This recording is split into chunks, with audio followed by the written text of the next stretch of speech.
today's discussion point, I'm going to walk you through the mortgage appraisal process, what it means for you as a buyer, and really what's the perspective of a seller. I didn't really get deep into what's the perspective of a seller when I walked through the tutorial, but know this as a little added bonus that you're not going to see necessarily on the YouTube clip. Sellers want certainty, and I can show every buyer how to provide a seller with certainty. So let's take a look at the Mortgage Appraisal 101. I'm Brian Murray, and welcome to Mortgage Appraisal 101. For any home buyer in today's market where there are multiple buyers looking to purchase the same home you are, this is a critical piece of information to understand. If your lender is not explaining it to you, your realtor certainly should. In fact, your realtor should be explaining this to you as you're presenting your offer in a multiple bid situation. So what are we really talking about here? We're talking about Mortgage Appraisal 101. Banks lend on appraised value. Their appraised value, they send out the appraiser. Solds only. Recent solds only. Sometimes 3 months, maybe up to 6 months.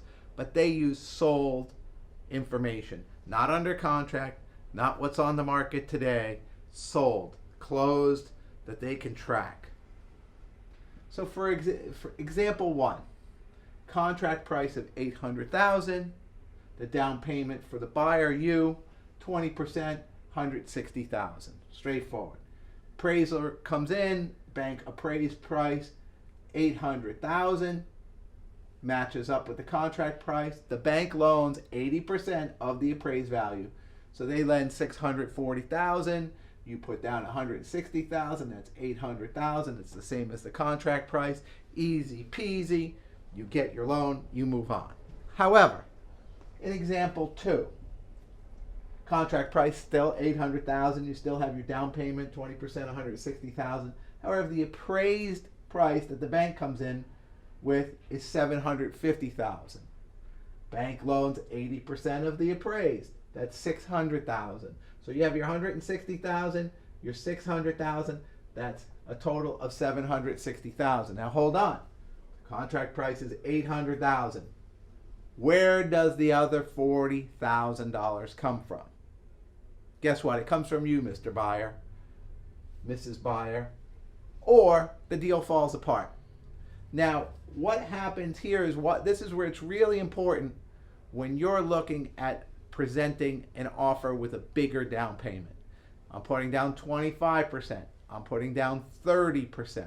Now, in this case here, if you put down 30%, that would be $80,000. That would be an extra $80,000. So you'd have $240,000 there, plus the $600,000 here. So you're over the $800,000 number. No problem. But you got to state it up front. So what a seller wants is certainty. They want to know your deal goes forward. In a buyer's market, that $40,000, where does it come from? Well, everything's different in a buyer's market. What happens here is one of two things. Either the buyer walks away, or the seller may reduce their price to the appraised price so that the buyer can get a mortgage and they can get the deal closed. But this is a seller's market. So where does the $40,000 come from? If your agent isn't explaining this to you, ask them why. If you go to an open house and you're interviewing an agent, ask them about the mortgage appraisal and how it works. Find out how skilled they are. In today's environment, not only who you work with matters, but it's critical that you have an expert that can explain the different processes so you don't lose out on multiple bidding wars and have no idea why. I'm Brian Murray, and this has been the Mortgage Appraisal 101.